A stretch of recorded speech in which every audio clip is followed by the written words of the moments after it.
नमस्कार, आपलं स्वयंपाकघर आणि आपण या माझ्या किचनमध्ये तुमचं स्वागत आहे.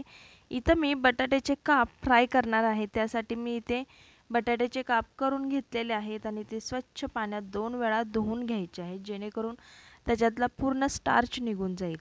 आता इथे गॅसवर कढई ठेवली आहे. त्याच्यामध्ये 1 मोठा चमचा तेल टाकलेलं आहे. तेल थोडंसं जास्त घ्यायचं आहे, कारण आपल्याला बटाटा फ्राय करून घ्यायचा आहे. आता आपण ह्यामध्ये हा बटाटा घालून घ्यायचा आहे. पूर्णपणे पाणी नितळून आपण ह्यामध्ये बटाटा घालायचा आहे. दोनदा पाण्यामध्ये धुतल्यामुळं काय होतं, त्यामधलं पूर्ण स्टार्च निघून जातं आणि तेलामध्ये हा बटाटा अजिबात चिटकत नाही. आता हा छानपैकी तळून घेतल्यासारखं आपण थोडंसं फ्राय करून घेणार आहोत. त्यामुळं सतत हलवत राहायचं आहे. छान गॅस थोडासा मोठाच ठेवायचा, जेणेकरून बटाटा छान असा थोडा कुरकुरीत असा तळला जातो. आता तुम्ही पाहू शकाल की आपल्या बटाट्याचा कलर देखील बदललेला आहे आणि छानपैकी हा बटाटा फ्राय होत आला आहे. आता हा जवळपास आपला बटाटा छानपैकी फ्राय झाला आहे. आता हा आपण काढून घेऊयात एका डिशमध्ये.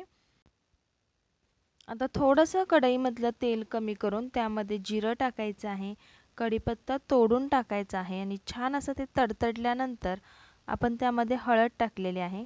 आता हे तळलेले बटाट्याचे काप टाकायचे. बटाट्याचे काप टाकल्यानंतर आता आपण लाल मिरची पावडर टाकलेली आहे. तुम्ही तुमच्या आवडीनुसार लाल मिरची पावडर टाका आणि चवीनुसार मीठ टाकायचं आहे. त्यानंतर थोडासा लिंबू पिळायचा आहे आपण. त्याच्याने खूप अशी छान टेस्ट येते. तर अशा प्रकारे आपला बटाटा फ्राय तयार आहे. तुम्हाला ही रेसिपी कशी वाटली नक्की आम्हाला कमेंट करून कळवा.